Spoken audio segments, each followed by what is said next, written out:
jurnal online kita dengan judul Sipatokong.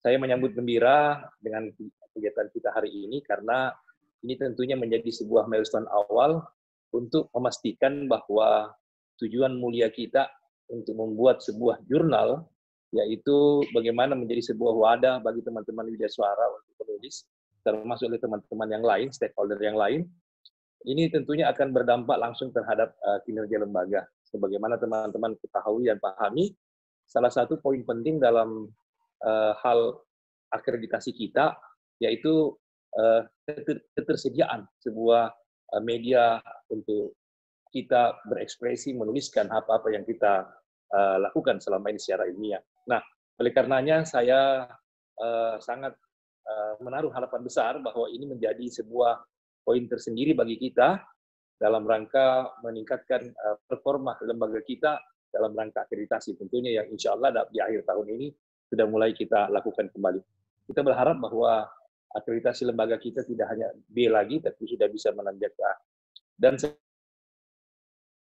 saya juga berharap bahwa kegiatan ini tidak hanya sampai di sini saja, tentunya akan ada kegiatan lain, misalnya untuk mengajak teman-teman bagaimana mulai membiasakan menulis, memberikan guidance, panduan-panduan bagi yang selama ini mungkin sudah terlalu lama tidak menulis, meninggalkan dunia kampus. Saya kira mari kita programkan ini. Saya percaya teman-teman dapat memprogramkan ini secara dengan baik. Dan terakhir, sekali lagi, saya berharap ini akan kita publis. Saya kira tugasnya Dr. Ampera nanti kita publis melalui media cetak, bahwa di BPSDM ini sudah tersedia sebuah jurnal online. Saya kira itu yang dapat saya sampaikan. Selamat teman-teman sekalian. Sekali lagi, mari kita bangun semangat. Sebagaimana judul daripada Sipatokong kita, yaitu kita saling meneguhkan, kita saling mendukung, dan kita akan tumbuh bersama. Selamat semua. Assalamualaikum warahmatullahi wabarakatuh. Waalaikumsalam warahmatullahi wabarakatuh. Jadi tadi Pak Kaban sudah memberi arahan dengan ada poin bahwa teman-teman dengan adanya alhamdulillah jurnal ini mengajak teman-teman untuk membiasakan menulis kembali, apakah itu dari Widya Suara, dari rekan-rekan struktural, dan mengajak orang-orang lain untuk ikut bergabung. Kemudian ada lagi permintaan dari Pak Kaban untuk kita semua mempublikasikannya, baik itu melalui Pak Ampera ataupun teman-teman rekan lain di berbagai media massa. Oke, selanjutnya saya minta kesiapan Pak Bakti. Bagaimana Pak Bakti? Halo Pak Bakti, sudah siap? Oke, selanjutnya kita minta arahan-arahan dari Pak Bakti tentang bagaimana pengelolaan jurnal kita ini ke depan. Silakan Pak Bakti.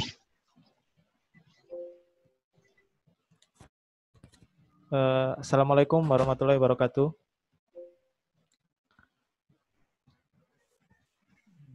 Cek. Cek. Ya, Pak Bakti kedengaran Pak Bakti, kedengaran. Silakan. Oke, siap.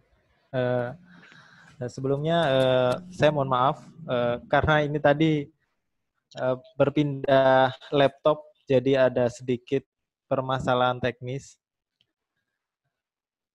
Jadi beberapa hari kemarin saya sudah dihubungi oleh Pak Badrullah untuk pengembangan jurnal Sipatokong, dan alhamdulillah secara keseluruhan sudah siap. Jadi dan sudah terbit satu volume, dan diharapkan bapak-bapak di sini bisa konsisten menulis dengan jumlah naskah yang harus tetap, tidak boleh berkurang atau bertambah, sehingga nanti bisa ini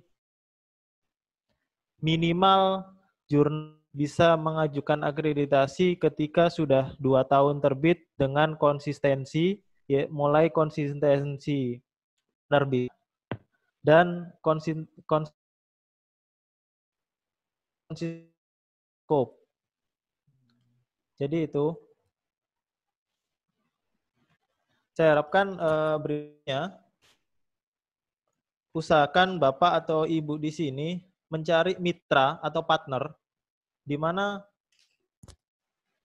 dalam satu jurnal itu tidak boleh semua artikelnya itu ditulis oleh Widya Iswara dari BPSDM, tetapi mengharuskan komposisi yaitu 60-40. Jadi di mana 60 itu harus diisi oleh orang luar BPSDM dan 40 kewajiban dari atau 40 kewajiban dari BPSDM untuk menulis. Jadi Bapak Ibu Widya Iswara di sini mempunyai kewajiban memenuhi 40-nya. Jadi komposisi ini harus terpenuhi. Tidak boleh satu terbitan, satu volume, satu nomor itu berisi semua orang luar atau sebaliknya, semua orang dalam. Komposisinya harus 60-40. Jadi itu. Jadi tidak boleh. Benar suaranya nih.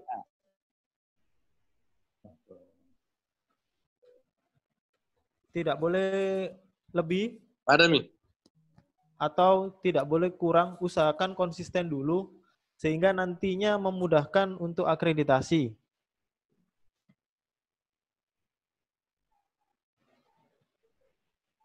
Dan untuk saat ini kemarin sudah publish 1, saya rasa tidak apa-apa untuk yang edisi pertama, yaitu mungkin semua atau diisi orang luar atau di orang BPSDM. Untuk yang pertama tidak masalah. Untuk yang berikutnya saya harapkan Bapak Ibu bertanggung jawab 40%. Dan harus semuanya lolos dari uji plagiasi, yaitu Turnitin. Maksimal 40%, tidak boleh lebih. Sehingga Bapak Ibu punya peluang. Dan usahakan menggunakan reference tool manager. Terserah Bapak Ibu mau menggunakan Mendeley atau Zotero. Ada reference tool manager. Karena kalau tidak ada itu akan menyebabkan dampak yang panjang impact-nya nanti. Jadi nanti yang disitasi itu tidak akan meningkat citasinya ketika Bapak Ibu tidak menggunakan reference tool manager. Jadi di Google Scholar citasi Bapak Ibu tidak akan meningkat. Atau teman yang Bapak Ibu citasi tidak bisa meningkat. Sehingga saya harapkan Bapak Ibu menggunakan reference tool manager atau ketika ada penulis dari luar mohon diingatkan. Sehingga sama-sama saling bangun. Dan usahakan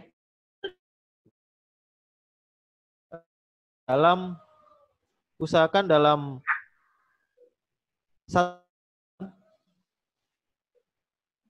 ada citasi dari jurnal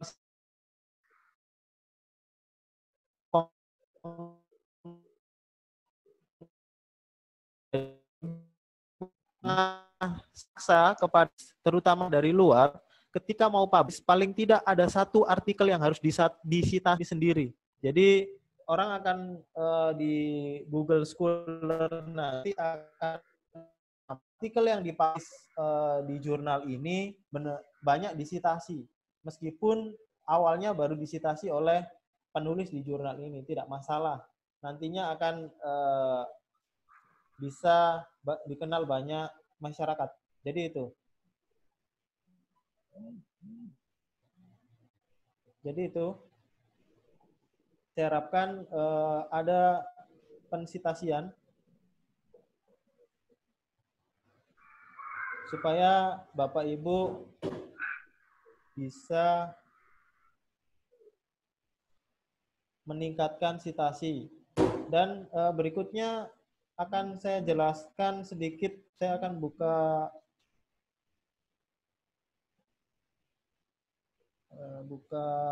sebentar Bapak Ibu. Saya buka alamat jurnal dulu supaya sama-sama kita menyamakan persepsi terkait apa yang ada di sini.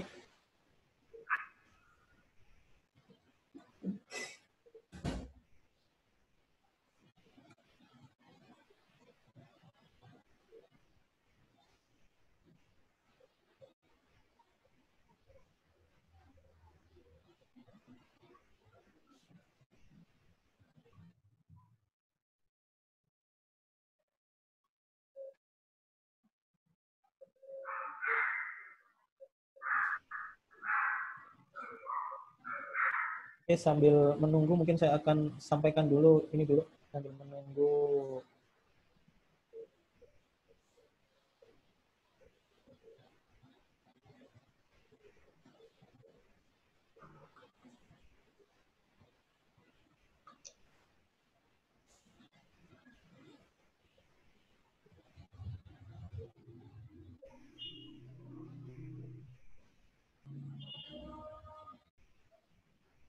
Itu ada yang mau siapa tuh?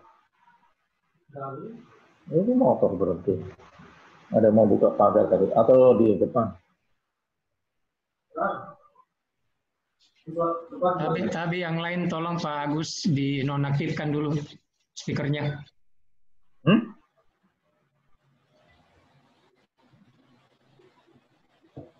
Kalau nonaktif gimana saya mau dengar? Nah, nampak ini Pak untuk PPT-nya? Ya nampak Pak, nampak. Yang nampak baru apa Pak? Nih filenya Pak. Tidak keluhan speaker terlalu tinggi. Ya. Speaker saya terlalu. Siap. Saya tampilkan file jurnal. Saya akan sampaikan sedikit terkait alur karena Bapak Ibu di sini merupakan reviewer dan ada mungkin yang sebagai editor. Jadi ini adalah alur singkat Bapak Ibu di mana kita mulai dari sini di mana submission itu adalah author mulai menuliskan naskah. Jadi di awal author mengirimkan naskah, mensubmit naskah ke jurnal Sipatokong ini. Lalu berikutnya adalah tugas editor, di mana di sini di editor ini ada editor in chief dan anggota editor, di mana dia yang bertugas untuk membagi. Jadi contoh di dalam edisi berikutnya itu masuk 5 naskah. Jadi editor in chief yang bertugas membagikan. Jadi dari 5 naskah itu siapa-siapa sih yang berhak menjadi editor dari mungkin naskah pertama, kedua, dan ketiga, keempat, dan seterusnya. Dan editor in chief bukan berarti hanya membagi saja. Editor in chief juga mempunyai tanggung jawab sama, yaitu harus menjadi editor. Editor board, istilahnya. Jadi, usahakan semua editor yang ada itu mendapatkan naskah. Jadi, jangan cenderung kepada 1 atau 2 editor saja, Bapak Ibu. Karena biasanya di dalam akreditasi, kita pengelola jurnal itu memberikan akun editor dan akun reviewer. Jadi semua akun kita berikan ke LIPI. Jadi mereka akan cek sistematika di dalam. Jadi di sini saya harapkan Bapak Ibu membagi rata. Tidak boleh ada yang terlalu banyak, tidak boleh ada yang terlalu sedikit, atau condong pada 1 orang saja yang dirasa dekat, tidak boleh. Usahakan merata. Kalau ada 1-2 editor yang diberikan tugas tidak aktif, lebih baik ke depan ganti saja. Karena itu akan mempengaruhi kinerja Bapak Ibu. Jadi nanti akreditasi jurnal akan menurun. Karena akan terlihat di metadata sistem bahwa hanya yang bekerja 1 atau 2 orang saja. Karena nanti akan terekap semuanya. Jadi saya berpesan kepada chief editor dari jurnal ini, supaya membagi rata. Tidak ada unsur dekat, unsur apa, unsur yang lain. Bagi secara rata. Baik-baik. Sesuaikan, terutama sesuaikan dengan bidang keahlian dari editor itu sendiri. Dan berikutnya adalah reviewer. Reviewer di sini mengkaji terkait konten. Jadi kalau Bapak Ibu di sini yang bertugas sebagai reviewer, saya harapkan Bapak Ibu jangan terima naskah.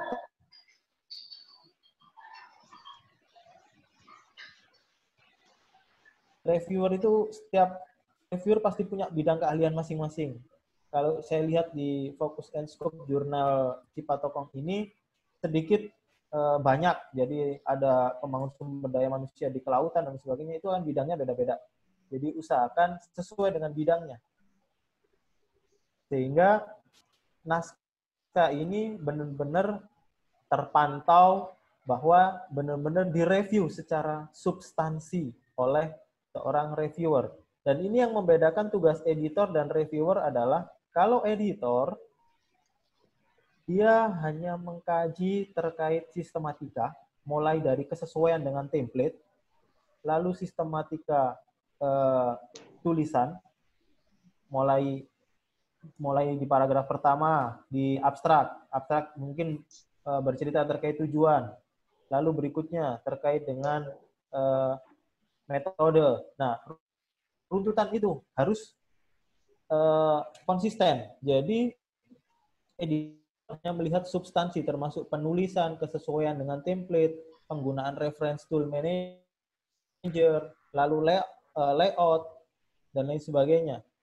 Yang jelas di sini editor hanya bertugas secara sistematika saja. Sedangkan yang secara substantif dari kontennya itu adalah tugas reviewer. Jadi reviewer di sini mengkaji kontennya, core dari konten itu, layak atau tidaknya. Jadi dari lebih ke arah konten reviewer di sini.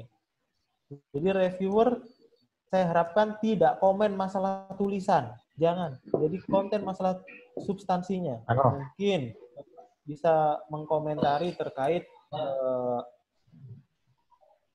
gap risetnya belum nampak, lalu metode kalau belum yang full digunakan itu tidak sesuai, jangan dibawa keluar kalau plastik belum full. Tidak sesuai dengan Iya. metode tidak sesuai dengan Bagus. tujuan. Iya, nggak apa-apa. Jadi ataukah kajian teori tidak sesuai dengan pertanyaan penelitian atau tujuan penelitian, atau kajian tidak sesuai dengan metode. Jadi lebih ke arah substantif. Sama mati plastik didapat. Jangan mengkomentari, saya harapkan tidak mengomentari masalah tulisan, tidak mengomentari bilang masalah apa itu. Di atas dulu. template, tidak mengomentari masalah konsistensi, tapi lebih ke arah substansinya. Yang lain itu adalah urusan editor. Jadi, review ini menerima naskah yang sudah layak secara penulisan, mulai template, penggunaan ejaan yang baik dan benar, kesesuaian dengan runtutan yang sudah ditetapkan di template, lalu komponen-komponen yang ada di template. Jadi itu tugas editor. Reviewer hanya mengkaji konten. Lalu setelah dari reviewer selesai, itu naskah tidak boleh langsung kembali ke penulis atau author, tapi lewat editor dulu. Jadi lewat editor di sini. Editorlah yang mengirim naskah dari reviewer ke penulis, ke awal lagi, ke submission. Jadi tidak boleh reviewer kontak dengan author atau penulis. Karena di dalam jurnal sudah tertulis bahwa kita menggunakan single blind dan double blind. Usahakan tidak ada kontak langsung antara reviewer dengan penulis. Tapi semua difasilitasi oleh editor. Baru setelah layak, dikembalikan lagi ke author memperbaiki, lalu dicek, setelah diperbaiki dikirim lagi ke editor, lalu dari editor ditata layout-nya, baru dipublish. Izin Pak Bakti. Yeah. Pak Bakti. Ada dua hal yang saya mau sampaikan. Pertama, file PPT-nya tidak nampak. Kedua, saya ingin memotong dulu pembicaraan karena mungkin kita punya limit waktu terbatas. Saya akan tutup dan kita masuk di pertemuan yang selanjutnya. Yang nanti saya kirim kembali URL-nya. Bagaimana Pak Bakti? Oh iya, tidak apa-apa Pak. Siap, Ya. siap. Tolong Siap. dipersiapkan dulu karena PPT-nya tidak nampak Pak. Yang muncul Oh cuma iya Pak. ya. Nggak dibuka. Izin saya tutup dulu. Pak Iya, Agus, iya, Pak. nanti suaranya Pak tolong dihilangkan Pak. Masih kedengaran suara Udah. Nata. Hah? Ya, tadi saya tutup dan kemudian saya buka kembali. Rip.